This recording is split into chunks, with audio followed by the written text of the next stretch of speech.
Hi, welcome to another episode of the CTO-CTO podcast. In this week's Balance It series, I speak to Antoine about building a green tech startup in the midst of the pandemic and how looking for a more meaningful and fulfilling professional career can start with helping online shoppers calculate and offset their carbon footprint while they're finalizing their purchase. April 2020 was when Varena, Junge and Antoine Verger co-founded Yook, a Hamburg-based online shop extension that makes climate action as easy as ordering your favorite shoes online. So tune in for some quick facts on CO2 emissions, but also hear the story of building a green tech startup from the ground up and get some career inspiration tailored for today. Let's begin. Hi, Antoine. Welcome to the CTO-CTO podcast. So glad to have you here. Hi, Agata. Thanks for the invitation. Very glad to be part of it. Very curious what we're going to discuss. So you are the co-founder of Yook, a startup that provides sustainable business solutions for e-commerce companies. Am I right? That's correct. I can elaborate a bit if you want me to. Yes, please do. Absolutely. Yeah, Yook is a German-based. So we are in Hamburg, Germany. Pretty new company. We founded last year in April 2020. So very beginning of COVID time. Maybe we're going to discuss about that as well. Okay. Our vision is to bring climate action on the consumer side. And we're going to build multiple products. We started with one specific product, but the idea is to enable customers to actively do something for climate in their daily actions, and especially in their purchasing actions, which we think is a nice place where to be active. That's a large topic, very large topic. I can narrow down to a few things there, but that's what we're doing. As I said, very young company. We have a few employees that helps us there. We're starting addressing the problem from the e-commerce perspective.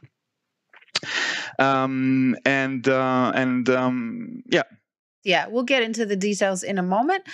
So before we start talking about why Yook happened in 2020, let's talk a little bit about you and your career and what led you up to this point of becoming the co-founder of Yook. Sure.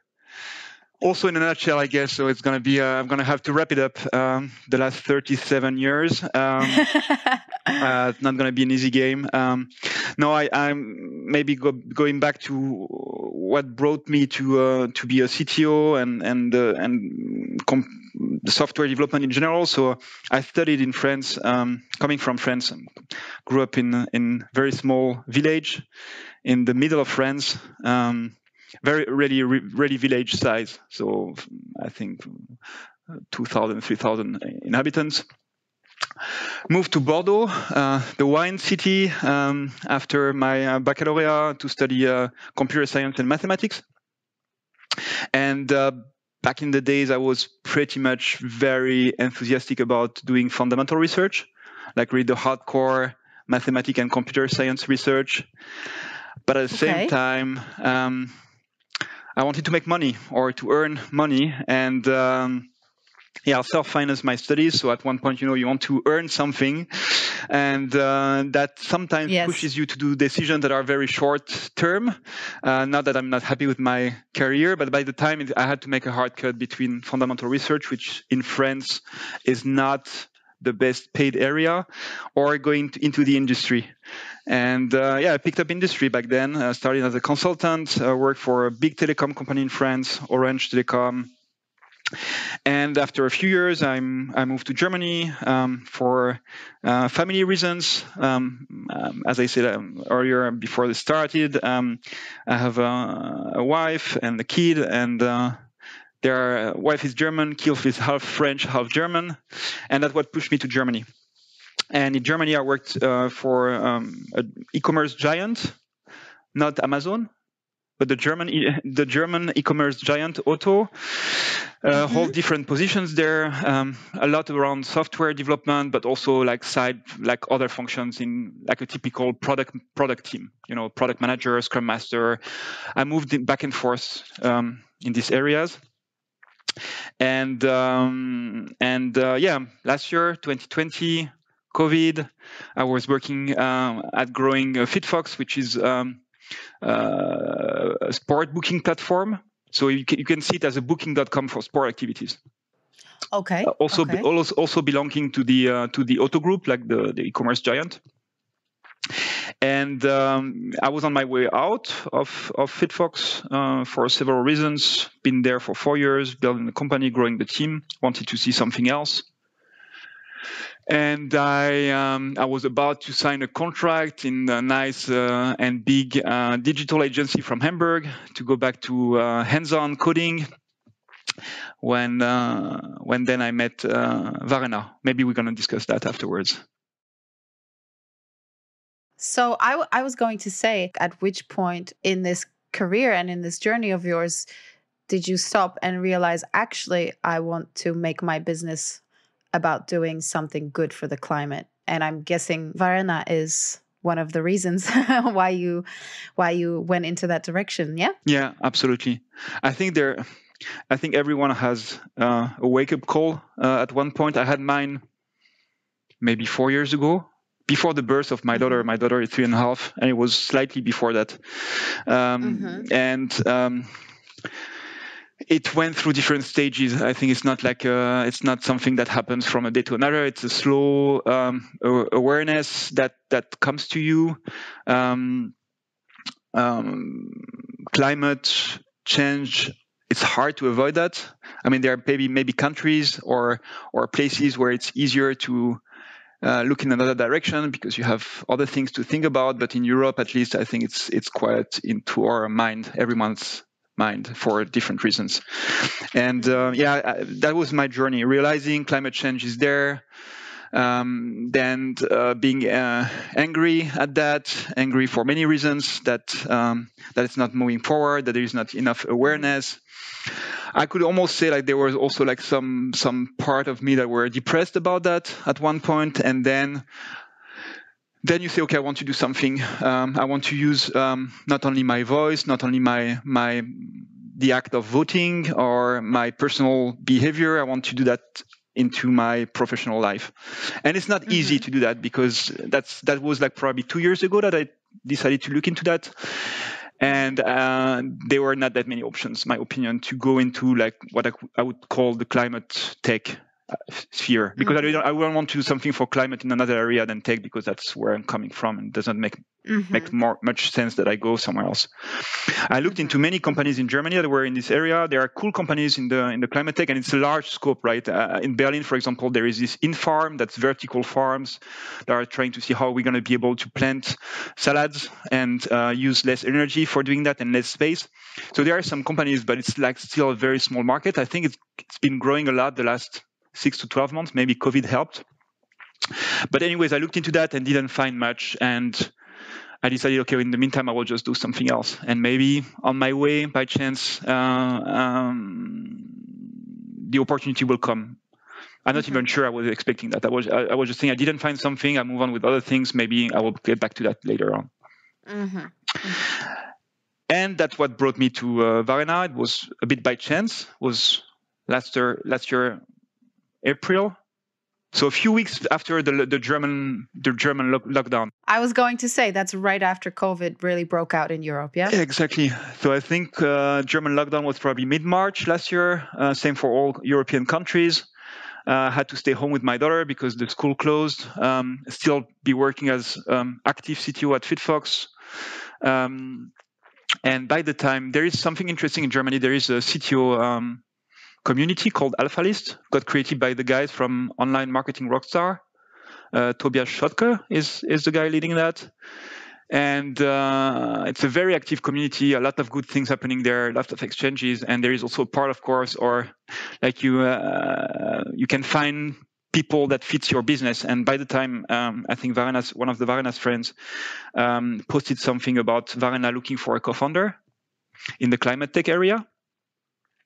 And even though I had on my table, on my desk by the time, a contract for a new job, I said, okay, fuck it, I will contact her. It sounds like a one-time opportunity.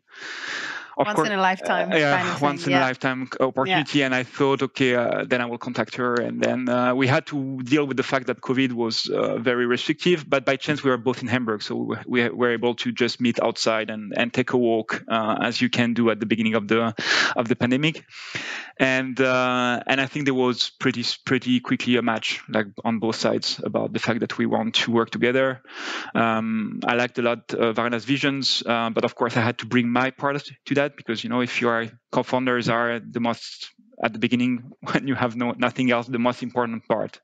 The idea is great, but you have to have people that are able to work together on the idea and execute. Absolutely. Mm-hmm. And as I said, I thought it was pretty good match. Joining a company in Germany post first investment is not an easy game. Europe has to do something about that. There is not an easy way to join as a co-founder down the road, becoming also a shareholder. So a lot of discussions and background checks whether it's possible. But it finally worked. Started officially in September though, just to clean up stuff in my previous job, and then we started building Yook. Okay. I don't know how much we want to go into that, brainstorming that you did in April, May, etc. But can you tell me just a little bit about what ideas did Varena bring and what ideas you brought and how you merged it together? And then we'll talk about Yook and how it is now. Yeah. So by the time Varena had the idea of this vision of enabling customers to be able to have climate action at the point of sales, that was translating in short term to mid-term into integrating climate, or let's say carbon emissions information, towards the customer journey. Everyone purchases online, but you don't really know what's the climate impact of what you're purchasing. You can do that outside. There are many applications that are popping up these days to calculate, so-called carbon calculator, to estimate your individual emissions. Yes. But it's really outside. It happens post-purchase. You do that afterwards. And it does not help you understanding what your impact is on a daily basis. Okay. And therefore, it doesn't help you react based on that. So the first small thing was to bring carbon offsetting at the checkout. So everything people purchase has a carbon impact, coming mainly from manufacturing. And the idea is that there are methods to avoid or reduce or remove carbon from the atmosphere.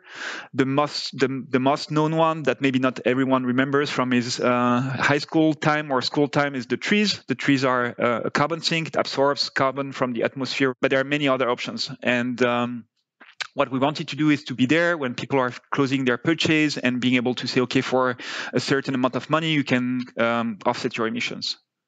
We take care of doing that. We work with partners and we take it down. That was the original, let's say, statement, how we want to start on this big vision. And we wanted to do that not for any online e-commerce store. We wanted to do that for the stores that were working with the shop system that allows you to create apps on this shop system. They're like Shopify or Shopware or Magento. Mm-hmm. They have a so-called, usually a community store where people like us build apps that you install on your shop system and does things. And in our case, the thing we were doing is to integrate into the checkout and offer this option for offsetting. So that was the first step. And then through a lot of discussions, offsetting carbon emissions is a nice thing, but it should be happening after you try to reduce. So how do you try to reduce your carbon emissions? And when I came in, I brought other ideas, among which probably educating both the merchants and the end consumers about the carbon emissions related to the product they are purchasing, right? Because I don't think merchants are aware of the carbon emissions they are producing through the products they are selling. Maybe sometimes they know about their own business, how many employees do we have, what kind of energy we're using for offices, how many times are we traveling. Mm-hmm. Based on that, you can estimate the emissions. But the products are and will remain the biggest part of the emissions, whatever you do as an online merchant. You can become carbon neutral on your own emissions, but at the end of the day, it's come from the product you're selling. And that's where I think we have a role to play, to potentially educate the end consumers about, okay, between product A and product B, which one has the biggest carbon impact? And also help online merchants to identify what do they have in their catalog, which is probably bad for the climate, and they should think about replacing it, for example. I'm just dropping, for example, because we're in the phase of discovering what helps. I'm not a big fan of just doing what we think is what people want. You have to figure out what people want, still with the North Star of reducing carbon emissions. So when we're talking about merchants and online shops, I think there are two scenarios.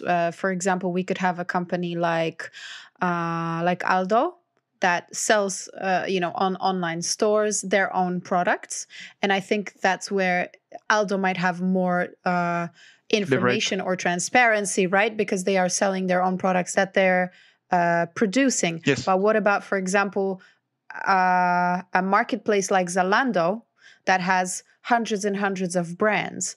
I'm assuming you want to work with both types of clients, in the sense that you want to work with marketplaces like Zalando, right? On helping them maybe position products that are more environment friendly. You're absolutely correct. That's the tricky part for retailers, because they don't have a grip upon the manufacturing. They're just purchasing from manufacturers, from Nike, from Adidas, and they cannot really change that and look at the supply chain and optimize that. The only thing they can do is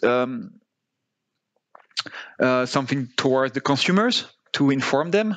You see that there are many initiatives there about you that I know that you guys in Poland start having there. I think they ramped up. They started going online last year in Poland, and there they start having some filters that they're adding on the customer journey to help you pick up sustainable products.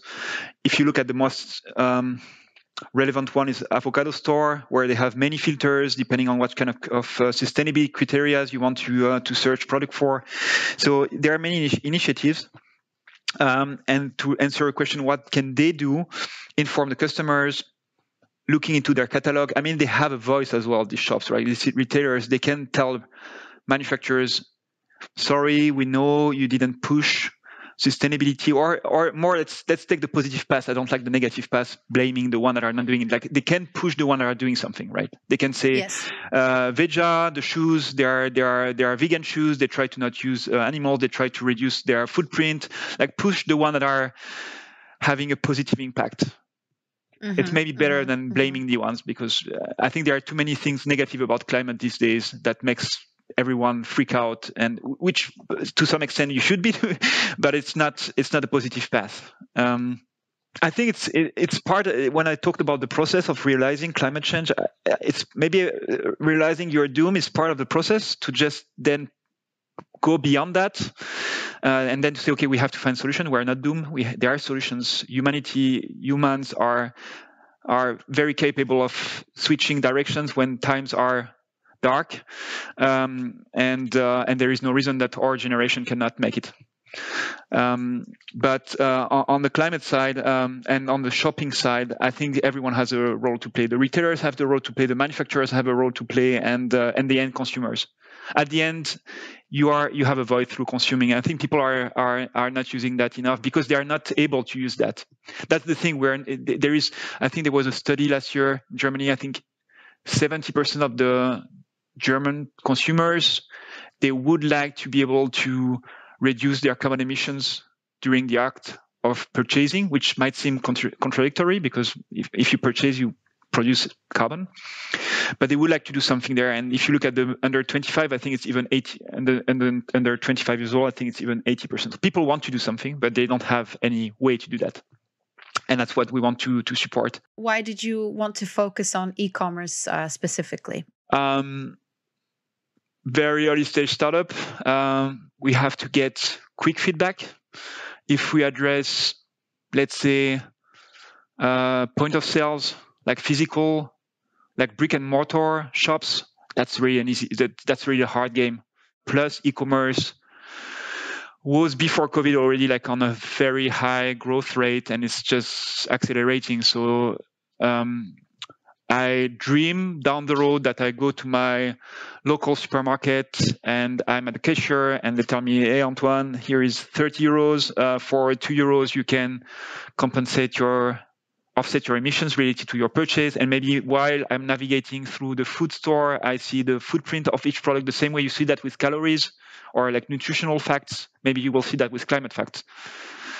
There are a lot of questions around that because at one point we have to see how much the consumer can take of like how much information he can absorb. But yes. I guess now the nutritional facts is something people know how to deal with. Now we have to go through sustainable facts or climate facts. But it's down the road, and early stage startup, it's all about getting quick answers about if the market is relevant. Are we bringing value? And I think if we are capable of bringing value to e-commerce, then expanding the market to non-e-commerce areas is manageable. And like you said, e-commerce is going through a very rapid growth. It's not only convenient for you as a startup, but it's also very necessary at the moment where online sales just keep growing and rising. Yeah. And the amount of parcels and shipping that's happening on a daily basis is mind-blowing ever since March last year. Yeah. Yeah. And it raises a lot of questions because pre-COVID, there were a lot of discussions. What's the worst for climate, purchasing online or going to a brick and mortar shop? And that's not an easy calculation. We published an article recently on LinkedIn that we worked on because we have people at Yook that are active on producing relevant top content in this area. And I think the win is still in the area of online purchase. It has a smaller impact, depends where you live, of course. I mean, if you live in the city and you go to your shop with a car, it doesn't make sense. But if you live at the edges of cities and taking the car to go to the city center might make sense. But e-commerce has it has a lot to be improved there, like returns, as you say, packaging. But there are a lot of initiatives. There are many things that are happening that needs to be accelerated, like packaging. When you see companies like Repack, I don't know if you know them, but they are providing you reusable packaging for e-commerce, a European company as well. And I know that the Otto Group, so the online German retailer, they start using that. It's basically you get the package and you can send it back for further usage, right? It's not like a one-time usage. And there are many other initiatives like for reducing returns. There are so many things that you can do already as a merchant to reduce your impact that we have to start now. And as I said, Zalando, About You, they're getting there. But we are forgetting that the e-commerce is not just about You and Zalando.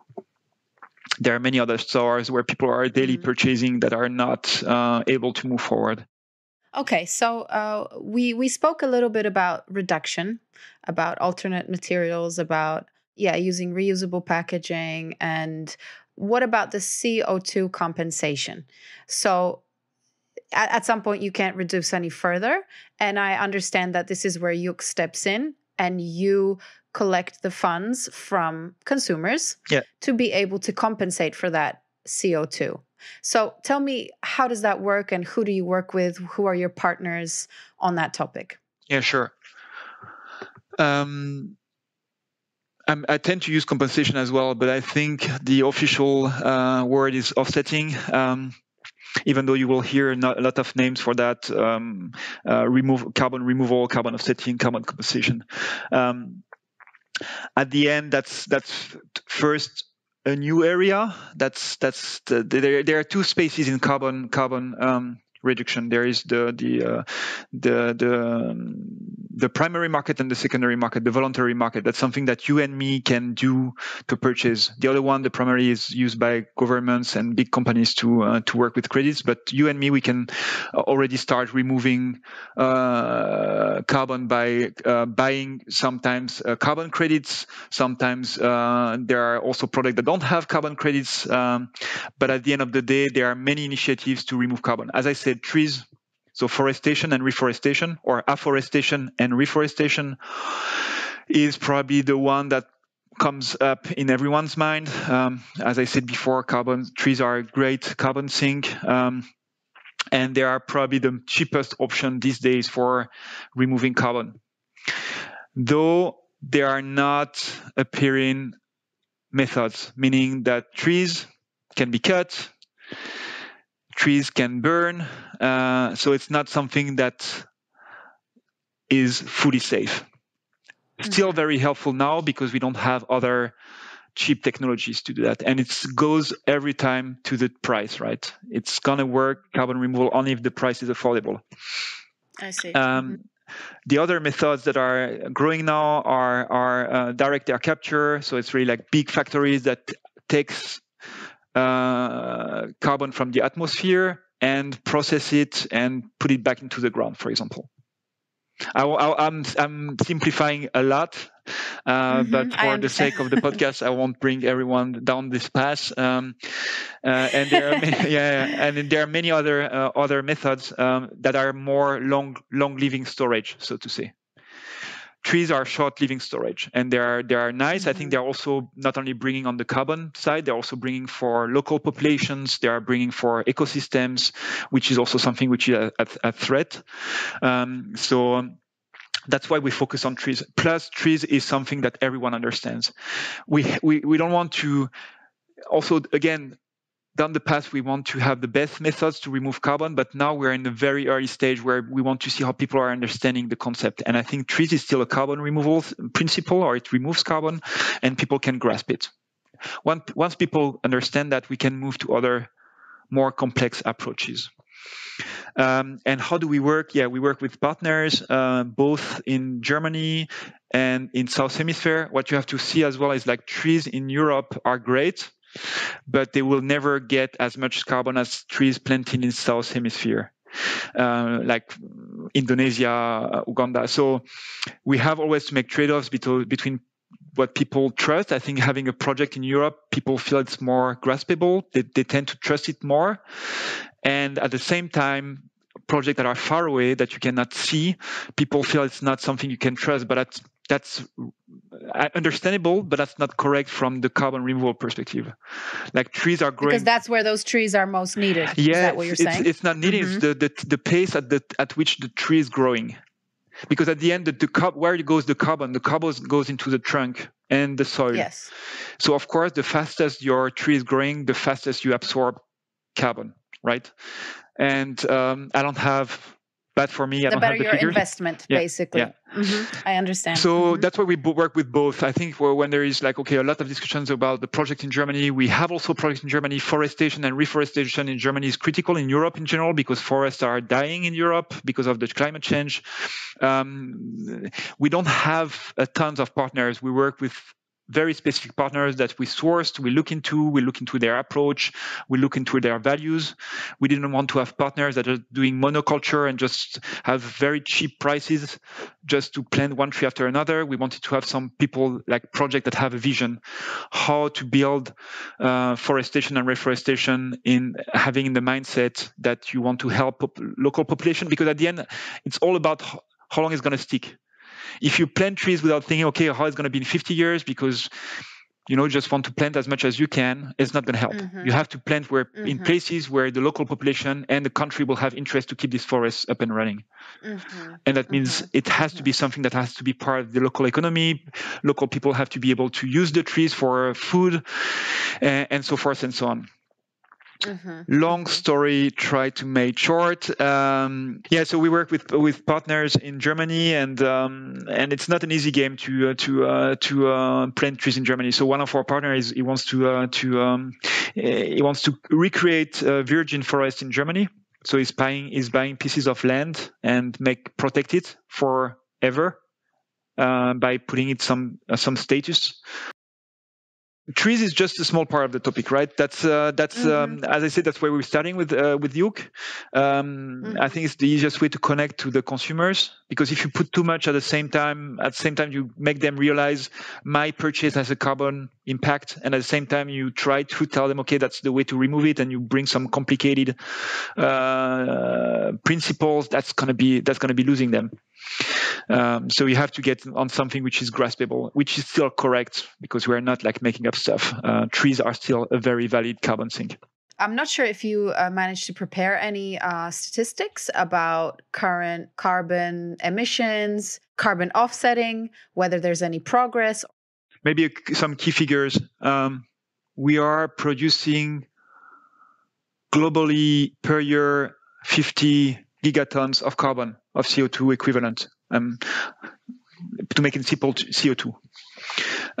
We have probably to get to net zero, so zero emissions by 2030 if we want to still stick to the Paris Agreement threshold that got discussed, which is 1.5 degrees.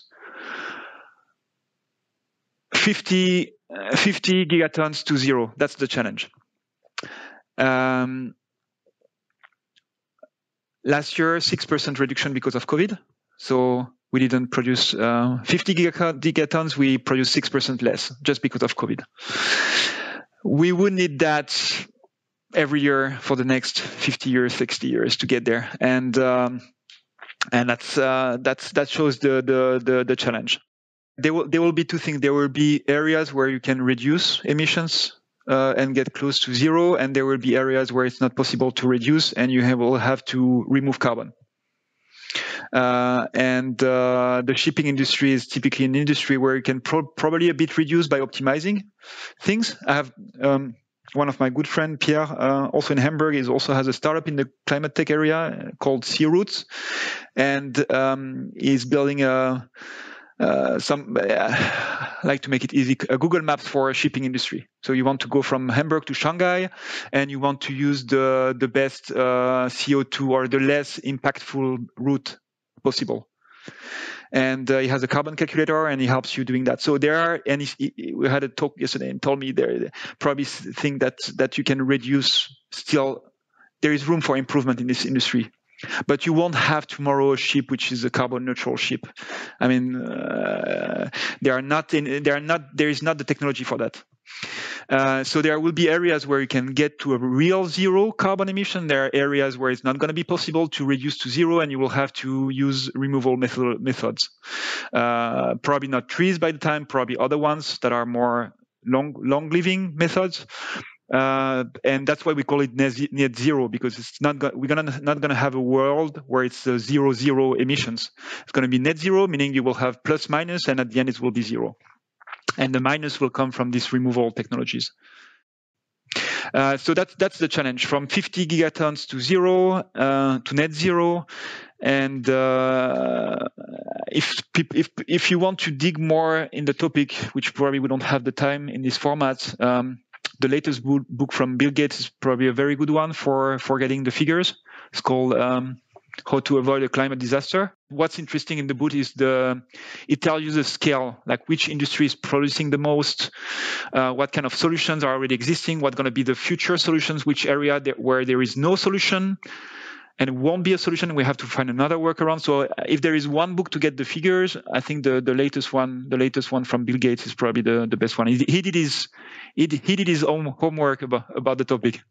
So moving on to your customers. So I understand that merchants, retailers, marketplaces can come to you.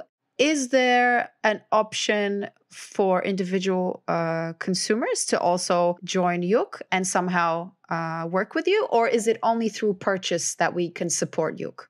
Good point. I think that's something we cannot think about down the road, to have Yook as something consumers know and use for other things than just this integration in the checkout. We are making moves toward this direction, but it's too early.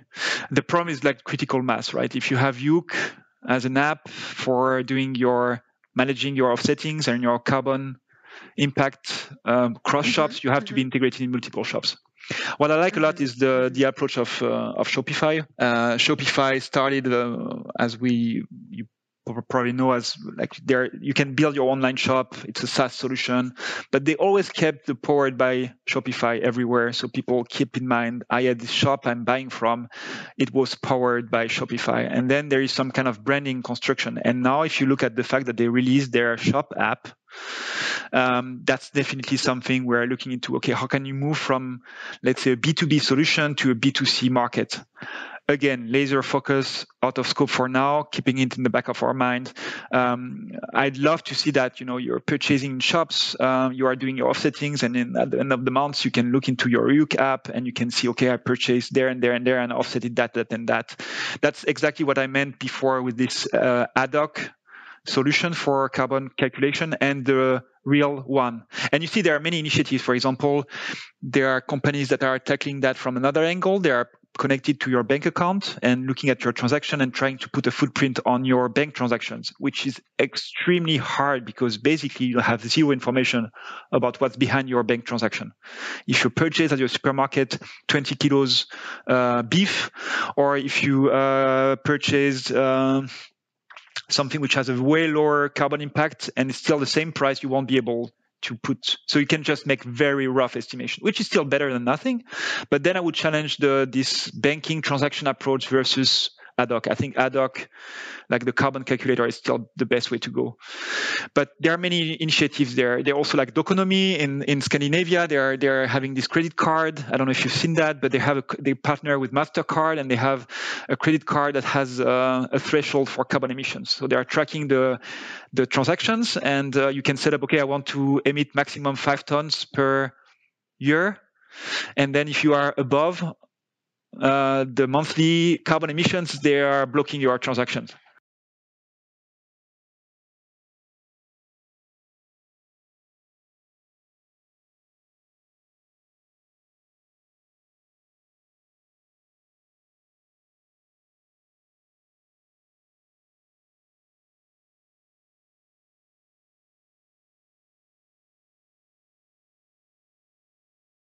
Purists in the sustainability area can address with us is that carbon is one thing, but you have also like other areas of sustainability that we need to be addressed, like water consumption, social responsibility.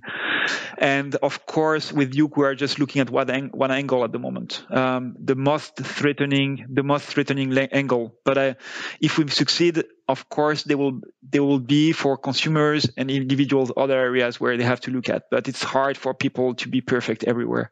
It's really hard, and that's not something we want to push. No, but improving one area, is better than improving none.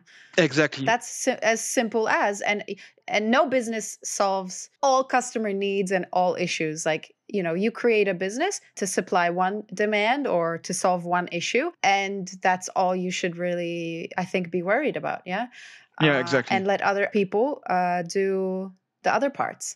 What I'm happy is that if there are many people taking this path as well, that's the path that I decided to take. Use my time as a professional to support this cause. And that's maybe something that needs to be improved soon, is how, as a professional, can you find jobs that are at impact jobs? I think it's missing. I mean, they're like on job platforms, it's missing. That should be like the same way you should be able to filter products by sustainable products, you should be able to filter jobs by sustainable jobs. And I know that because I struggled finding something by the time I was looking for a job in the climate area. And there are probably some niche platforms, but I think the mainstream platforms like LinkedIn or other ones, they should push something there, because there are many companies, great companies that I know that are looking for developers. I mean, we're also looking for people, but I know that there are many jobs open in many areas for fighting climate change. Absolutely. That's a great idea.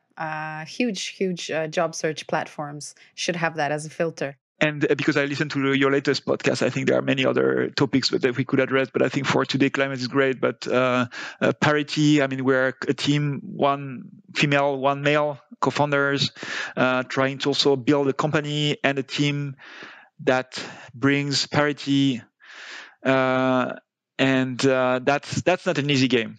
That's also not an easy game.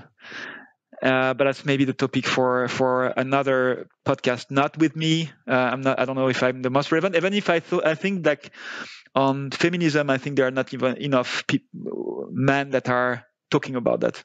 It's always female talking about feminism and never men talking about that. Not that we have a better point of view on that. It's just we are the one that can move the needle. Absolutely. And we can talk. I can talk hours. Yeah, we could talk for hours on this topic, but we'll try to cover each of those in the following episodes of the Balance It series. So thank you so much for joining me in this conversation today. It was super, super interesting, super helpful. Cool. I love it. Guys, if you enjoyed this episode, make sure that you follow us on your favorite podcasting platforms, and see you next week.